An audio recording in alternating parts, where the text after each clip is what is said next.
You're watching a Highwire Media podcast. Welcome to the Big D Breakdown. As always, I'm your host, Larry Lease. Today's episode, we're diving into all the latest news surrounding the Dallas Cowboys. Before we do that, give me your thoughts on all the topics we cover, of course, in the comment section below, and let's keep the conversation going. And of course, just for this occasion, let me know your thoughts on the playoffs and how they're unfolding. And with that, let's dive into today's first topic, shall we? Cowboys all but lose the top defensive coordinator option as the second major coaching domino falls. There is finally movement in the coaching carousel, and every hire could have a direct impact on the Dallas Cowboys as they hunt for a new defensive coordinator. The Giants and John Harbaugh finally agreed to terms on a 5-year deal. It's the first domino to fall, and football fans can expect more hires to follow suit. The Falcons responded just hours later by hiring two-time Coach of the Year Kevin Stefanski as their new head coach. Why is this relevant to Dallas? Well, NFL Network's Ian Rappaport is hearing that Stefanski will likely keep Falcons defensive coordinator Jeff Ulbrich. Former Cowboys scout Brian Broaddus believes that Dallas wants Ulbrich as its defensive coordinator. The Cowboys were denied by the Falcons when they requested an interview with Ulbrich, with Broaddus saying, quote, "I think they're waiting on that Ulbrich from Atlanta," which he said on the Doing All Right podcast. Quote, "I think they're waiting to see who Atlanta hires. I think they want Jeff Ulbrich as their defensive coordinator." Broaddus even believes that Dallas would hire Ulbrich over Jim Leonhard, who is many fans' top choice to replace Matt Eberflus. I'm not saying it with my chest out, but I'm saying it that I think they're hopeful that Atlanta knocks out this head coaching search for them, and it determines if they want to keep Ulbrich or not. If we had Shoddy on set right now and asked him, he probably wouldn't say it on camera when the red light's on. Regardless of where Ulbrich stands in the pecking order, it's clear that the Cowboys would give him a serious look if he managed to shake free from Atlanta. It was speculated that Stefanski could bring Browns defensive coordinator Jim Schwartz with him to Atlanta. The one roadblock there, though, is that Schwartz is getting a second interview with Cleveland for its head coaching vacancy, so he might not even leave the dog pound. It isn't official yet that the Falcons are keeping Ulbrich, but the Cowboys have all but bowed out of the Ulbrich sweepstakes. That is a shame because Broaddus' reporting made it sound like Dallas would move quickly to hire Ulbrich if he became available, even if it meant punting on Jim Leonhard, who's already been linked to the Giants' defensive coordinator vacancy, to reunite with Harbaugh. It's easy to see why Falcons owner Arthur Blank has blocked Ulbrich from talking with other teams.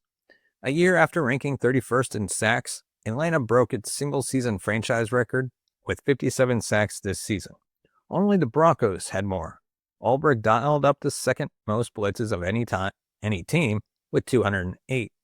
Only the Vikings' Brian Flores, name should ring a bell, called more blitzes. The Falcons were also a sound tackling team under Ulbrich, as they allowed the 5th fewest yards after the catch.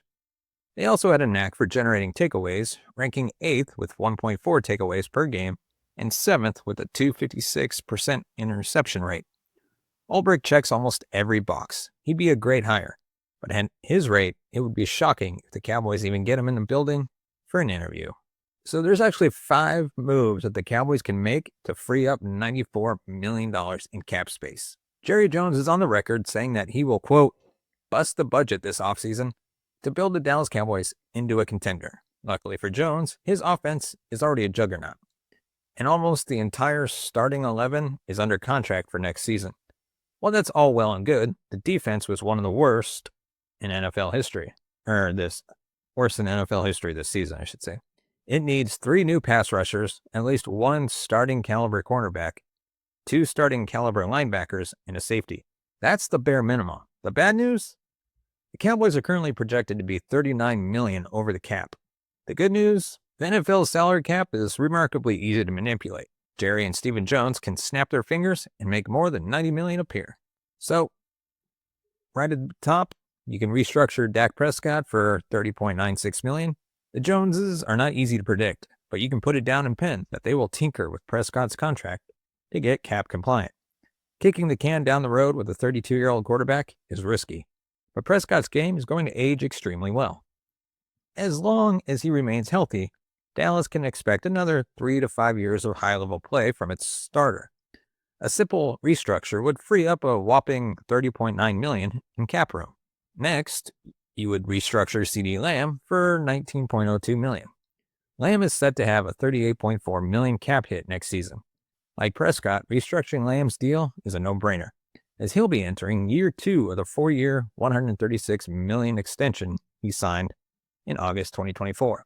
The Cowboys restructured Lamb's contract last offseason to create $20 million in cap room. The savings would be almost identical this time around. Lamb's $25 million base salary becomes guaranteed in March, and they can convert that salary into a bonus. Next, it's time to cut Terrence Steele for $14 million. Cutting Steele is already a polarizing topic among Cowboy fans. Based on total guaranteed money, he is the 5th highest paid right tackle in the league, 12th in annual salary at $16.5 million, and 6th in total contract value, $82.5 million. While criticism of Steele has been overblown, he has also not lived up to those figures. Among 77 tackles who played at least 300 pass blocking snaps this season, Steele allowed the most pressures, 52, second most hurries at 37, sixth most quarterback hits at 9, and his 95.6 pass blocking efficiency was 12th worst per PFF. It's easy to say that the Cowboys should cut Steele, but they don't have a ready-made replacement waiting in the wings, and they certainly can't afford to spend a first-round pick on another tackle. It's an option, but it isn't as cut and dry as some think.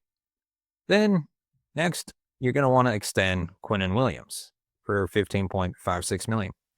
Extending Williams should be another no-brainer for the front office. He signed a 4-year, $96 million extension with the Jets in 2023. There are 2 years left on that deal, and Dallas would be smart to extend him before he enters the final year of the contract in 2027. The Joneses aren't known for being proactive with contract extensions, but this was a revelation for the defense after he was acquired before the trade deadline. From week 11 on, he tallied the most pressures, 21, and the highest pass rush win rate at 18.4% of any interior defender. The Cowboys gave up a lot to get him, so he obviously isn't going anywhere. Extending him would knock out 2 birds with 1 stone. Then you also want to extend Kenny Clark for $15.36 million. The tricky thing with Clark is that Dallas can save $21.5 million by cutting him with a post-June 1st designation. However, the Joneses have spoken glowingly about Clark both as a player and a leader, and hinted at his future with the team. He's clearly viewed as part of the solution. If Clark is going to stick around, the Cowboys should extend him, not only to lower his cap number, but to lock up a vital piece of the defense. His play improved significantly after the Quinnen Williams trade, as he logged an 80.8 pass rush grade in true pass sets and 17 pressures. The 3-time Pro Bowler is making $21.3 million on his current deal. Given that he'll turn 31 in October, Dallas should be able to negotiate a short-term deal that checks in under $20 million per year. Regardless of the terms, the front office has to do something to lower its $21.5 million cap number. Next, we got to take a look at Jonathan Gannon, because he would be a disastrous defensive coordinator hire for the Cowboys. Brian Schottenheimer is at a crossroads. His first season on the job as the head coach of the Dallas Cowboys showed some promise, but there was a fatal flaw: the defense. With a slightly better defense this past year, Dallas wins at least 4 more games, giving them 11 wins and surely a spot in the postseason. It's why Matt Eberflus was fired after just 1 year. And if Schottenheimer can't get things right on that side of the ball, people will start to question when Schottenheimer joins his former coordinator. Fair or not, that's the way this league operates. As rumors continue to percolate, there seems to be a growing trend in this coordinator search, that the top 2 candidates are Jim Leonhard and Jonathan Gannon. We previously discussed why Leonhard would be a home run hire, giving the Cowboys their own version of Vikings mastermind Brian Flores. Gannon, however, would be a disastrous hire. The recently fired Cardinals head coach is already one of the 5 names we warned against. Now that he's getting serious consideration, though, Gannon's track record merits a deeper dive. Just 43 years old, Gannon has had a meteoric rise in the coaching ranks. A former safety at Louisville, Gannon transitioned to a coach after an injury ended his playing career. When Louisville head coach Bobby Petrino took the head coaching job with the Falcons, he brought Gannon along as a quality control coach. There, Gannon was working under defensive coordinator Mike Zimmer. Later that season, Petrino controversially stepped down to go back to college and coach Arkansas. a tenure that also ended in controversy for Petrino. At the time, Zimmer had little positive to say about the coach. Gannon spent the next 2 years at the bottom of the totem pole with the Titans before being hired as the assistant defensive backs in Minnesota not long after Zimmer was hired as the head coach. After 4 seasons there, Gannon was named the defensive backs coach in Indianapolis under newly hired coordinator Matt Eberflus. Yes, that guy. That was the same cold staff that featured Nick Sirianni as the offensive coordinator, though head coach Frank Reich called plays on offense. When Sirianni was hired to coach the Eagles, he brought Gannon with him as his defensive coordinator. One of the first things Gannon did in running his own defense was establish a mantra: HITS. It stood for hustle, intensity, takeaways, and smart. It encapsulated everything he wanted his defense to be about. If it sounds familiar, because it's the exact same thing Eberflus preached in Indianapolis, later taking it to Chicago and then Dallas. There lies the first big problem with Gannon. He is, in many ways, an Eberflus disciple. He spent more time working with Zimmer, but Gannon has been candid about how much he's taken from Eberflus. So why would the Cowboys replace Eberflus with him? Putting that burning red flag aside, Gannon's run as the Eagles' defensive coordinator was a decidedly mixed bag. His first season on the job saw Philadelphia finish 17th in EPA per play. They jumped up to 4th the next year, but they were 23rd against the run and 18th in the fourth quarter and overtime. Gannon's defenses got gashed on the ground repeatedly, but they were helped out by the fact that their offense was playing at such a high level that opponents had to abandon their run game early on. Only 7 teams saw fewer rush attempts than Philadelphia. Meanwhile, Gannon's defense was frequently criticized that year for a lack of in-game adjustments, evidenced by their horrible efficiency metric in end-of-game settings. In half of their regular season games, the Eagles were outscored in the fourth quarter, including all 3 of their losses. They also held a 24-14 halftime lead over the Chiefs in their Super Bowl, and Kansas City scored 24 second-half points, including 17 in the fourth quarter alone, to come back and win. That featured 2 different scoring plays for the Chiefs, both using the same concept and both springing the wide receiver wide open in the end zone. Gannon never adjusted. Gannon's unwillingness to adjust proved to be his downfall in Arizona too. The Cardinals went 4-13 in his first year on the job, but quarterback Kyler Murray missed most of the year with an injury suffered the previous season, so Gannon got a pass. They started out the next year well, jumping out to a 6-4 start with 2 one-score losses to the Bills and Lions. Then they collapsed, dropping 5 of their final 7 games to finish 8-9. If not for wins over the dreadful Patriots and excessively injured 49ers, they'd have finished on a 7-game losing streak, and Gannon never had a solution for it. That carried over into this year as Arizona started off 2-0 before finishing 3-14. It's the worst season in franchise history and saw them finish on a 9-game losing streak. Even then, reports suggested owner Michael Bidwill wanted to keep Gannon, but also wanted a new offensive coordinator. When Gannon refused to fire Drew Petzing, that led to his termination. That's the same level of stubbornness that we saw Eberflus to blitz or play man coverage, despite having players who are at their best when doing exactly that. Unlike Eberflus, Gannon has been known to use more 5-man fronts, and he does do more work to disguise his coverages. Really the only thing he took from his time with Zimmer. But the 2 coaches still share a stubborn commitment to doing things their way. By the way, while Gannon didn't call defensive plays as the head coach, his Cardinals defenses were still awful. Their best season was 2024 when they ranked 16th in EPA play. They were in the bottom 5 the other 2 seasons, and Arizona was 28th in EPA play over the 3-year span Gannon led the team. Gannon has also been the subject of 2 fairly significant controversies. His hiring in Arizona was immediately overshadowed by a tampering investigation regarding how he was hired. It ended with the Cardinals giving up 28 spots in the draft order as punishment. Then this year, Gannon drew intense scrutiny after striking one of his players following a costly fumble, which led to the Cardinals personally fining Gannon $100,000 over the incident. To boil it all down to one thing, Gannon wouldn't represent change.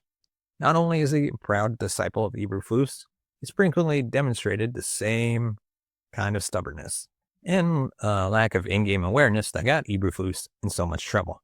And his questionable conduct also makes it hard to square Gannon as fitting Schottenheimer's bill of a teacher. Hiring Gannon would ultimately signify that the Cowboys learned nothing from this past season.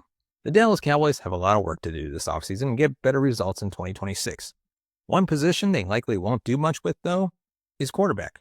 With both Prescott and Milton signed beyond next year and expected to return in the same roles, the only news at this spot may go no further than the practice squad. Under contract, you got Dak Prescott. After what many considered a resurging year for Prescott, the 32-year-old has as strong a grip on the starting job as ever. Even if Dallas was waffling, his contract makes it a moot point until at least 2027. But an encouragingly strong year in which Dak stayed healthy and played his way back into some MVP discussions offers hope going forward. He's always going to have his moments, but he was far from the reason that the Cowboys struggled last year. If anything, he was one of the few positives. And with Joe Milton III, with 2 years left on his original rookie deal, which Dallas traded a 4th-round pick to acquire last spring, Milton isn't going anywhere soon. He spent all of 2025 as the primary backup and could easily handle the same duties next year. At the very least, he'll be back to compete in training camp against whoever else the Cowboys might add. Milton's athletic gifts are undeniable, and this will be his first NFL offseason where he isn't adjusting to a new offense. And then you have Will Grier. The 7th-year veteran spent all of last season on Dallas's practice squad and as an emergency option only.